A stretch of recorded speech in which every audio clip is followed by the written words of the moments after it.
저번에 이제 수술 후에 어떻게 주의할까 이런 얘기를 했는데 오늘은 수술을 하고 나서 운동에 대해서 조금 더 말씀드려 보겠습니다. 수술을 하고 나면 대부분들이 궁금해하는 게 얼마나 일찍 하면 될까? 어느 정도 강도를 하면 될까? 어떤 종류를 하면 될까? 이게 되게 궁금하잖아요. 근데 어렵게 생각할 필요가 없어요. 그냥 기본 원칙은 조기 운동.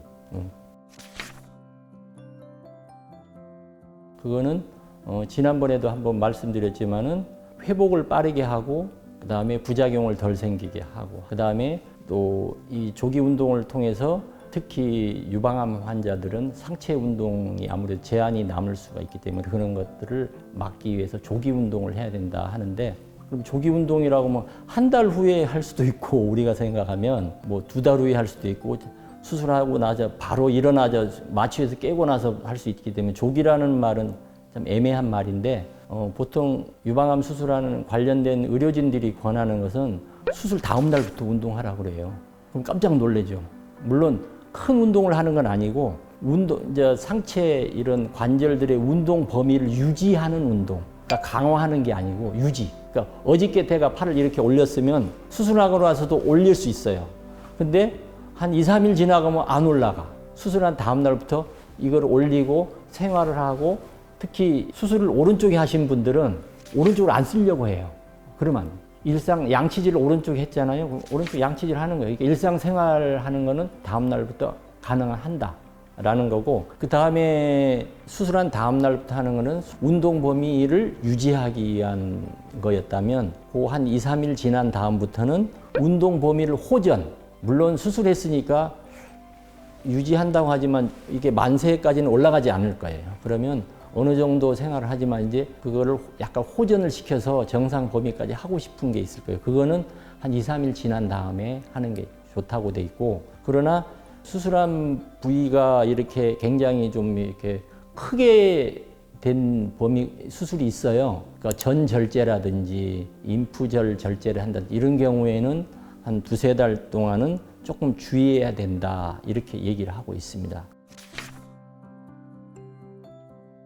그러니까 그런 경우에는 의료진과 상의를 하면서 이 정도 운동을 하면 될지 또 그렇게 되면 그 재활 의료진과 또 상의가 있을 것이고 그래서 거기에 맞춰서 해야지 안전한 운동이 또 필요하지만은 또 그렇다고 너무 안전하게 한다고 안 할 수도 없고 하니까 의료진과 상의를 하는 게 중요하다고 말씀드리고 싶습니다. 수술을 하고 하면 운동을 하는데 걱정이잖아요. 이거 하다가 문제 생기지는 않을까라는 거를 굉장히 걱정하는데 주의사항은 운동을 하다가 생기는 일이 있을 거예요. 갑자기 숨이 차거나 또는 가슴이 쪼이는 것 같거나 그다음에 통증이 심하게 오는 이런 심혈관 증상이 나타날 수가 있어요. 그러면 중단해야 돼요. 얼른 중단하고 의료진과 상의를 해야 돼요. 이게 내가 갑자기 없던 증상이 나타났다. 이게 뭔가? 왜냐하면 심혈관 문제가 있는데 계속 운동을 하면 치명적인 또 결과를 올 수 있기 때문에 항상 심혈관 증상이 나타나면 의료진과 상의한다는 게 중요하고 두 번째는 운동을 하다 보면 좀 붓기도 해요. 관절이나 손발이나 이런 데가 부종이 생기는데 그 부종이 생기면 원인을 찾아야 돼요. 또 무리한 운동에서 생길 수도 있고 또는 다른 수술한 부위가 문제가 좀 생기면서 나타날 수도 있고 약에 대한 부작용이 있을 수도 있는데 어쨌든 없던 부종이 생긴다 그러면 의료진과 상의하고 중단을 해야 되는 거고 그다음에 세 번째는 다른 수술한 환자들하고 다른 점은 림프 부종이 또 동반되기 쉬워요. 물론 겨드랑이 수술을 임파 제거를 많이 한 경우에 훨씬 많이 생기지만은 그렇지 않은 부분 절제라고 해도 흉터에 의한 눌림 작용 때문에 림프 부종이 생기기 쉬워요. 근데 림프 부종이 생기면 그 상태에서 계속 운동을 하면 조금 무리가 될 수 있어요. 우리가 림프 부종이 생기면 림프들이 모이는데 주로 어디로 모이냐면 운동을 하면 관절이나 겨드랑이 이런 쪽으로 많이 모여요. 그러면 그 모인 것들이 신경을 누르게 되고 또 운동 제한을 두고 이렇기 때문에 그리고 림프 부종을 좀 덜하게 하면서 운동을 해야 되는데 일반 개인 환자분들이 할 수 있는 방법은 압박 의류 있잖아요.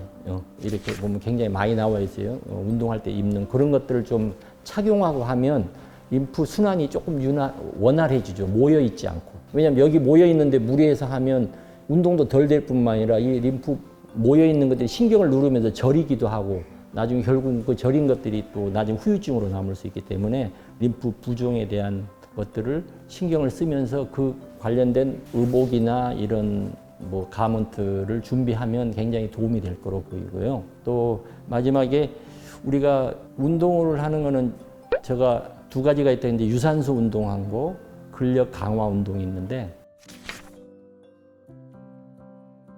유산소 운동보다 근력 강화 운동을 할 때는 꼭 의료진과 상의를 해야 됩니다. 어느 정도 근력을 강화를 하려고 하는데 내가 10kg 아령을 들어도 되는지 뭐 얼마나 이렇게 운동을 하는 게 괜찮은지를 물어보지 않고 하면 미연에 뭐 생길 수 있는 거를 또 방지하지 못하고 또 거기에 대한 대비도 못하기 때문에 꼭 의료진과 상의를 해서 문제가 생기더라도 즉시 대응을 할 수가 있기 때문에 꼭 주의사항 중에 제일 큰 게 근력 운동할 때는 의료진과 미리 상의한다 하는 것을 염두에 둬야 된다는 것을 꼭 강조하는 바입니다.